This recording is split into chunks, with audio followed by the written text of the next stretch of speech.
भाइयों एवं बहनों, जय श्री गुरुदत्त। आप सबका शाश्वत ज्ञान गिरनार से चैनल में स्वागत और अभिनंदन है।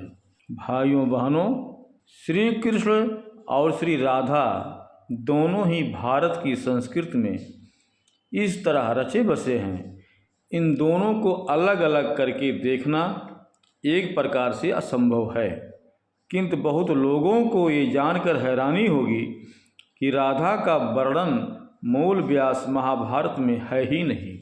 तो क्या राधा जी का चरित्र काल्पनिक है? नहीं, ऐसा बिल्कुल नहीं है। हाँ, ये सत्य है कि उनका वर्णन मूल महाभारत में नहीं है, किंतु उनका चरित्र काल्पनिक नहीं है। आज बहुत सारे लोग श्री कृष्ण के केवल उसी स्वरूप को जानते हैं जो महाभारत में लिखा हुआ है। अब चूंकि महर्षि व्यास ने श्री कृष्ण और राधा जी का प्रसंग महाभारत में समाहित नहीं किया है, इसी कारण लोगों को ऐसा भ्रम हो जाता है। भाइयों बहनों, भगवान श्री कृष्ण और राधा की जानकारी देने से पहले हम आप सब भाई बहनों से अनुरोध करूंगा कि चैनल को सब्सक्राइब एवं वीडियो को लाइक तथा शेयर जरूर करें तथा कमेंट्स बॉक्स में अपने विचार से हमें अवगत कराएं। तो फिर इन दोनों की कथाएं इतनी प्रचलित हैं तो कैसे हैं? वो कहाँ से हैं?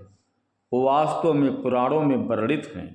राधा जी का सबसे विस्तृत वर्णन 18,000 श्लोकों वाले श्री देवी भागवत पुराण में दिया गया है। इस पुराण में श्री कृष्ण की लीलाओं का भी वर्णन है और उनके साथ साथ राधा के जीवन का पूर्ण वर्णन भी है। हमें इसी ग्रंथ में प्राप्त होता है। श्री देवी भागवत पुराण के अतिरिक्त श्री राधा जी का वर्णन हमें ब्रह्म वैवर्त्य पुराण, पद्म पुराण, गीता गोविंद, गोपाल तपड़ी उपनिषद, शिव पुराण, स्कंद पुराण और नारदी पुराण में मिलता है। किंतु यदि हम राधा जी के सबसे सटीक और प्रामाणिक जानकारी की बात करें तो हमें देवी भागवत पुराण ही पढ़ना चाहिए। अब यहाँ पर एक प्रश्न आता है कि महाभारत की भांति ही सारे महापुराण भी तो महर्षि वेदव्यास ने ही लिखे हैं, फिर उन्होंने राधा जी का वर्णन महाभारत में क्यों नहीं किया?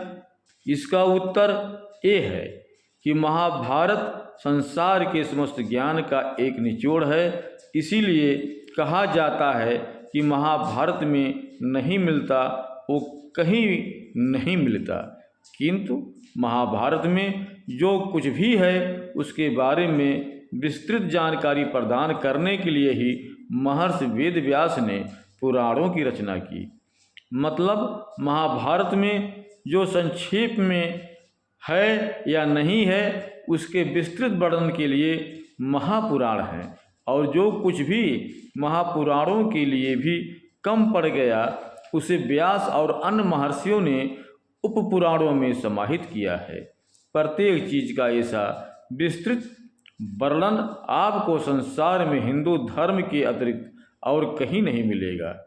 इसीलिए इसे समझने के लिए हमें पुराणों का मूल प्रयोजन समझने की आवश्यकता है। भाइयों बहनों, अब हम अपने शब्दों को यहीं पर विराम दूंगा।